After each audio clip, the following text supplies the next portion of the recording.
Senator from Alaska. Mr. President, is the Senate in a quorum call? Yes. I ask that the quorum call be vitiated. Without objection. Mr. President, I'm on the floor for a couple reasons, but number one, and most important, is to congratulate General Smith, General Eric Smith, to be the new Commandant of the United States Marine Corps. Now, Mr. President, you may have seen the vote, pretty impressive vote, 96-0. That does not happen a lot in the U.S. Senate. But every senator on the floor just an hour ago gave General Eric Smith a huge vote of confidence. And with good reason, Mr. President. This is a Marine officer who has a stellar career. Stellar career. He has commanded at every level in the Marine Corps as an infantry officer, weapons company, 2nd Battalion, 2nd Marine Regiment. As a general officer, he commanded the U.S. Marine Corps Forces Southern Command, 1st Marine Corps Division, 3rd MEF, Marine Expeditionary Force, and Marine Corps Combat Development Command. Mr. President, that is about as stellar a career as it gets. Additionally, he is a serious combat veteran. As I've noted to my colleagues before, a lot of the flag officers in the military right now were the lieutenants and captains right after 9/11. This is a group of senior military leaders who have seen more combat than certainly almost any other generation since World War II. And General Smith was one of those. Wounded in action in Iraq, did not want to go home, frontline commander in combat, served in Afghanistan. Unfortunately, like a lot of commanders during these challenging wars, had a number of Marines and friends killed in action who he was in command of. So he knows war. He knows the Marine Corps. And I look forward, Mr. President, to working closely with General Smith on a whole host of issues related to the Marine Corps, and now as a member of the Joint Chiefs related to the national defense of our country, including Marine Corps force design, including the Navy's requirement that is in law. In law, if you're watching Secretary of the Navy Del Toro, it's in law, 31 amphibs for the Marine Corps. So these and many other issues I look forward to working with General Smith on. But again, 96-0. Great job, General, Semper Fi. So, Mr. President, I also think it's important to just talk a little bit about how we got here. And to be honest, we should have gotten here a lot earlier, weeks if not months earlier. I'm a pro-life and pro-military senator, so I've been very involved in these negotiations between leadership and some of our members on issues of moving forward nominees, but also on not agreeing with Secretary Austin's memo as it relates to travel issues. So there's been a number of us who are trying to get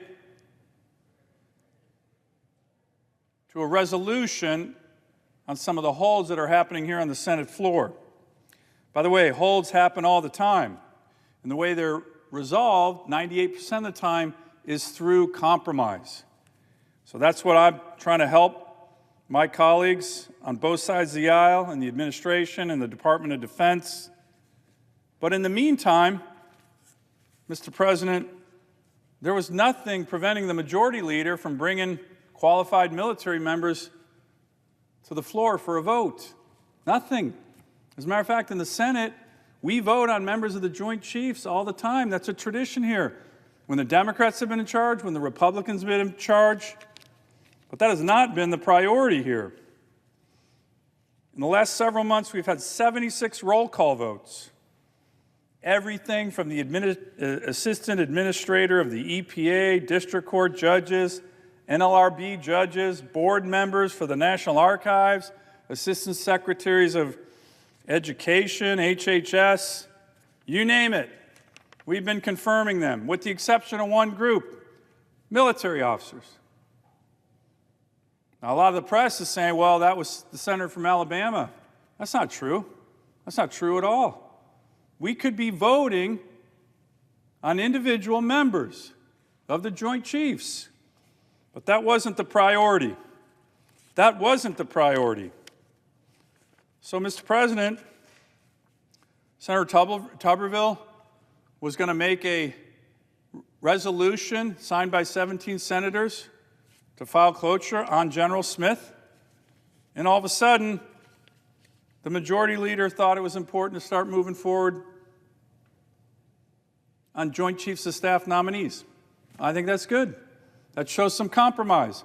And I think even that little bit of compromise is going to help us on the broader issues that we're all trying to address. But I do want to just correct the record. In our Ukraine briefing yesterday, Secretary Austin, Secretary of Defense, said he really appreciated Senator Schumer's leadership on filing cloture on these Joint Chiefs that we just voted on. Well, with all due respect to Senator Schumer and Secretary Austin, it wasn't his leadership. It was our side of the aisle that forced his hand to do it. That's a fact. That's a fact. So, Mr. Secretary, I know the Senate procedures can be a little confusing, but you might want to thank this side of the aisle for actually moving forward to make sure that Joint Chiefs are getting confirmed. So, I hope that we continue to do that and continue to work, like a number of us have been, on a broader compromise here to move forward on these other military nominees. And by the way, I do welcome many of my Democratic colleagues' newfound interest in national security. A number of them have been howling about national security and we're not ready and readiness issues. A lot of them, I've never heard them talk about national security, but they're all talking about it now. That's great. Welcome.